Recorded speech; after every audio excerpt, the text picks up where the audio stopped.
ਅੱਜ ਇੱਕ international level ਦੇ ਉੱਤੇ ਬੜੀ ਬੰਬਸ਼ੈਲ ਰਿਪੋਰਟ ਆਈ ਹੈਗੀ ਆ ਪਾਕਿਸਤਾਨ ਦੇ ਸੰਬੰਧ ਦੇ ਵਿੱਚ। ਪਾਕਿਸਤਾਨ ਦਾ ਸਾਈਫਰ ਜਿਹੜੀ ਇਹ ਡਾਟਾ ਹੁੰਦਾ ਹੈਗਾ ਆ, ਉਹ ਲੀਕ ਹੋਇਆ ਹੈਗਾ ਕੇਬਲਸ, ਜਿਹਦੇ ਵਿੱਚ ਇਹ ਦੱਸਿਆ ਗਿਆ ਆ ਵੀ ਇਮਰਾਨ ਖਾਨ ਦੀ ਜਿਹੜੀ ਸਰਕਾਰ ਆ, ਉਹਨੂੰ ਸਿੱਟਣ ਦੇ ਵਿੱਚ ਅਮਰੀਕਾ ਦਾ ਹੱਥ ਸੀਗਾ। ਡਰੌਪ ਸਾਈਟ ਨੇ ਇਹ ਪਬਲਿਸ਼ ਕੀਤੀ ਆ ਪਹਿਲੀ ਵਾਰੀ ਕਲਾਸੀਫਾਈਡ ਡਿਪਲੋਮੈਟਿਕ ਸਾਈਫਰ, ਜਿਹਦੇ ਵਿੱਚ ਸਾਈਬਰ ਹਾਂਜੀ। ਪ੍ਰਾਈਮ ਮਿਨਿਸਟਰ ਇਮਰਾਨ ਖਾਨ ਦੇ ਉੱਤੇ ਐਲੀਗੇਸ਼ਨ ਲਾਈਆਂ ਗਈਆਂ ਸੀਆਂ ਅਮਰੀਕਾ ਵੱਲੋਂ ਵੀ ਜਿਹੜੀ ਪਾਕਿਸਤਾਨ ਦਾ ਮਿਲਟਰੀ ਐਸਟੈਬਲਿਸ਼ਮੈਂਟ ਆ ਤੇ ਅਮਰੀਕਾ ਦੋਨਾਂ ਨੇ ਰਲ ਕੇ ਜਿਹੜਾ ਆ ਇਮਰਾਨ ਖਾਨ ਨੂੰ ਰਿਮੂਵ ਕੀਤਾ ਹੈ। ਇਹ ਵਾਪਰਿਆ ਕਿਸ ਤਰ੍ਹਾਂ ਵੀ ਜਿਸ ਦਿਨ ਰਸ਼ੀਆ ਨੇ ਯੂਕਰੇਨ ਦੇ ਉੱਤੇ ਅਟੈਕ ਕੀਤਾ ਸੀ, ਉਸੇ ਦਿਨ ਦੇ ਲਾਗੇ ਛਾਗੇ ਇਮਰਾਨ ਖਾਨ ਜੋ ਆ ਉਹ ਰਸ਼ੀਆ ਦੇ ਵਿੱਚ ਗਿਆ ਸੀ।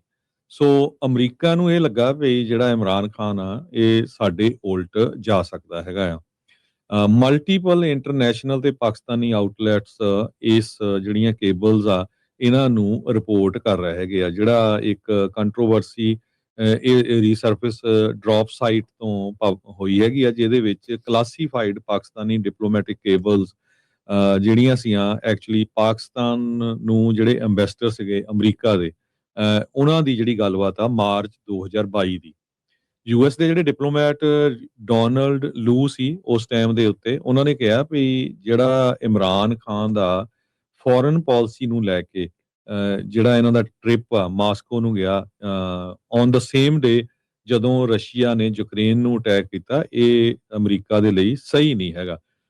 ਉਸ ਟਾਈਮ ਦੇ ਉੱਤੇ ਜਿਹੜੀ ਪਾਕਿਸਤਾਨ ਦੀ ਮਿਲਟਰੀ ਆ ਤੇ ਅਮਰੀਕਾ ਨੇ ਰਲ ਕੇ ਜਿਹੜਾ ਆ ਇਮਰਾਨ ਖਾਨ ਦੀ ਜਿਹੜੀ ਛੁੱਟੀ ਕਰਾਈ ਹੈਗੀ ਆ।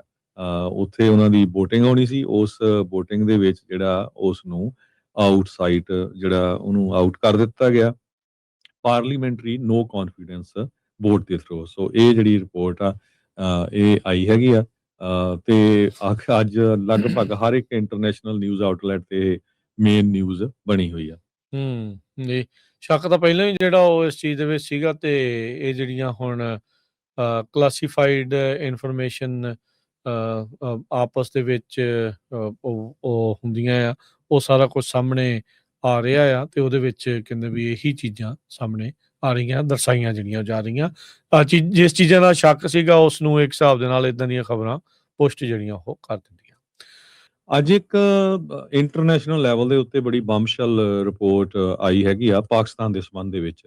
ਪਾਕਿਸਤਾਨ ਦਾ ਸਾਈਫਰ ਜਿਹੜੀ ਇਹ ਡਾਟਾ ਹੁੰਦਾ ਹੈਗਾ ਆ, ਉਹ ਲੀਕ ਹੋਇਆ ਹੈਗਾ ਕੇਬਲਸ, ਜਿਹਦੇ ਵਿੱਚ ਇਹ ਦੱਸਿਆ ਗਿਆ ਆ ਵੀ ਇਮਰਾਨ ਖਾਨ ਦੀ ਜਿਹੜੀ ਸਰਕਾਰ ਆ ਉਹਨੂੰ ਸਿੱਟਣ ਦੇ ਵਿੱਚ ਅਮਰੀਕਾ ਦਾ ਹੱਥ ਸੀਗਾ।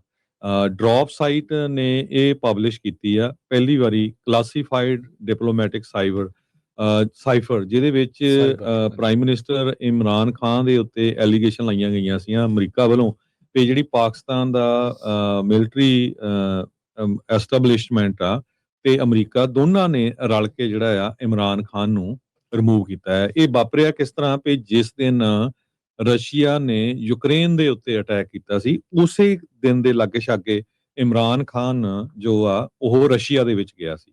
ਸੋ ਅਮਰੀਕਾ ਨੂੰ ਇਹ ਲੱਗਾ ਵੀ ਜਿਹੜਾ ਇਮਰਾਨ ਖਾਨ ਆ ਇਹ ਸਾਡੇ ਉਲਟ ਜਾ ਸਕਦਾ ਹੈਗਾ ਆ। ਮਲਟੀਪਲ ਇੰਟਰਨੈਸ਼ਨਲ ਤੇ ਪਾਕਿਸਤਾਨੀ ਆਊਟਲੈਟਸ ਇਸ ਜਿਹੜੀਆਂ ਕੇਬਲਸ ਆ ਇਹਨਾਂ ਨੂੰ ਰਿਪੋਰਟ ਕਰ ਰਹੇ ਹੈਗੇ ਆ। ਜਿਹੜਾ ਇੱਕ ਕੰਟਰੋਵਰਸੀ ਇਹ ਰੀਸਰਫੇਸ ਡਰੌਪ ਸਾਈਟ ਤੋਂ ਹੋਈ ਹੈਗੀ ਆ, ਜਿਹਦੇ ਵਿੱਚ ਕਲਾਸੀਫਾਈਡ ਪਾਕਿਸਤਾਨੀ ਡਿਪਲੋਮੈਟਿਕ ਕੇਬਲਸ ਜਿਹੜੀਆਂ ਸੀਆਂ ਐਕਚੁਅਲੀ ਪਾਕਿਸਤਾਨ ਨੂੰ ਜਿਹੜੇ ਐਮਬੈਸਡਰ ਸੀਗੇ ਅਮਰੀਕਾ ਦੇ, ਉਹਨਾਂ ਦੀ ਜਿਹੜੀ ਗੱਲਬਾਤ ਆ ਮਾਰਚ 2022 ਦੀ।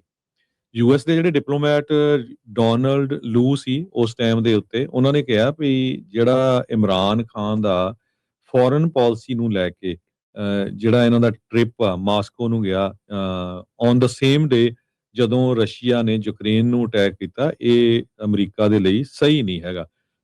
ਉਸ ਟਾਈਮ ਦੇ ਉੱਤੇ ਜਿਹੜੀ ਪਾਕਿਸਤਾਨ ਦੀ ਮਿਲਟਰੀ ਆ ਤੇ ਅਮਰੀਕਾ ਨੇ ਰਲ ਕੇ ਜਿਹੜਾ ਆ ਇਮਰਾਨ ਖਾਨ ਦੀ ਜਿਹੜੀ ਛੁੱਟੀ ਕਰਾਈ ਹੈਗੀ ਆ।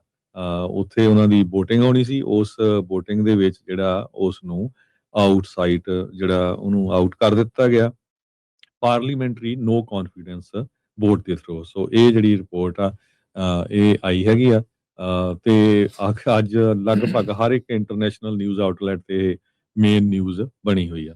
ਜੀ, ਸ਼ੱਕ ਤਾਂ ਪਹਿਲਾਂ ਹੀ ਜਿਹੜਾ ਉਹ ਇਸ ਚੀਜ਼ ਦੇ ਵਿੱਚ ਸੀਗਾ ਤੇ ਇਹ ਜਿਹੜੀਆਂ ਹੁਣ ਕਲਾਸੀਫਾਈਡ ਇਨਫੋਰਮੇਸ਼ਨ ਆਪਸ ਦੇ ਵਿੱਚ ਉਹ ਹੁੰਦੀਆਂ ਆ, ਉਹ ਸਾਰਾ ਕੁਝ ਸਾਹਮਣੇ ਆ ਰਿਹਾ ਆ ਤੇ ਉਹਦੇ ਵਿੱਚ ਕਹਿੰਦੇ ਵੀ ਇਹੀ ਚੀਜ਼ਾਂ ਸਾਹਮਣੇ ਆ ਰਹੀਆਂ, ਦਰਸਾਈਆਂ ਜਿਹੜੀਆਂ ਜਾ ਰਹੀਆਂ। ਜਿਸ ਚੀਜ਼ਾਂ ਦਾ ਸ਼ੱਕ ਸੀਗਾ ਉਸ ਨੂੰ ਇੱਕ ਹਿਸਾਬ ਦੇ ਨਾਲ ਇਦਾਂ ਦੀਆਂ ਖਬਰਾਂ ਪੁਸ਼ਟ ਜਿਹੜੀਆਂ ਉਹ ਕਰ ਦਿੰਦੀਆਂ।